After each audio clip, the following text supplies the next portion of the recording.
Hindi story on real happiness. असली खुशी। एक बार की बात है, एक व्यक्ति थे।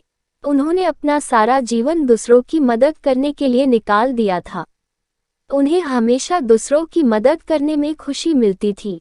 और जब उनका आखिरी समय आया तो यमराज ने उनसे कहा, आपने अपनी सारी जीवन दूसरों की मदद करी है, इसलिए आप चाहे तो मरने के बाद स्वर्ग में भी रह सकते हैं या नर्क में भी रह सकते हैं।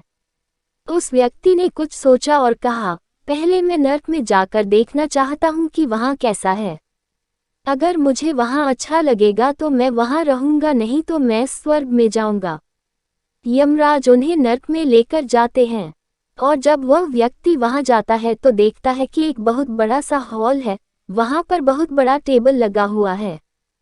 खाने का बहुत अच्छा सामान है, लेकिन फिर भी सब लोग भूखे हैं।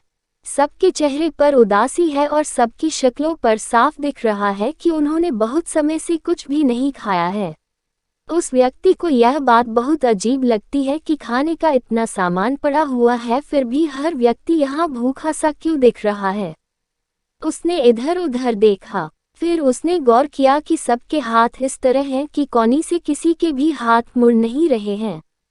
अब अगर हाथ किसी के मुड़ नहीं रहे हैं तो वह लोग खा कैसे रहे हैं। फिर व्यक्ति ने यमराज से पूछा कि अब मुझे यहाँ नहीं रहना है, अब आप मुझे स्वर्ग में ले चलिए। जब वह स्वर्ग में जाते हैं तो वहाँ पर भी एक बहुत बड़ा हॉल होता है।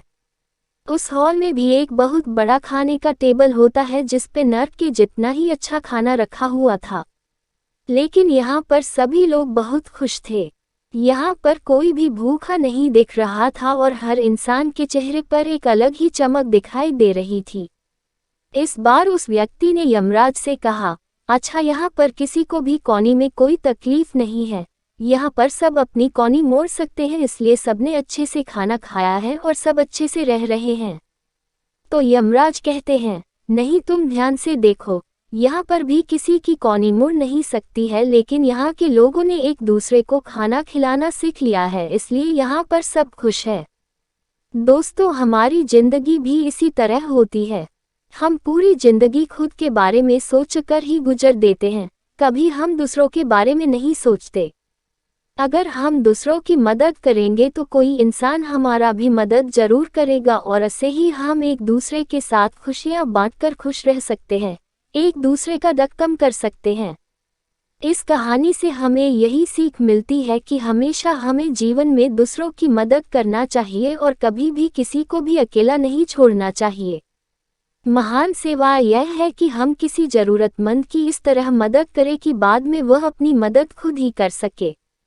हमेशा यह चीज़ याद रखें कि जब आप दूसरों की मदद करते हैं तो मन में आपको खुशी जरूर मिलती है, और अगर मन में नहीं मिल रही है तो आप मन से उसकी सेवा नहीं कर रहे हैं।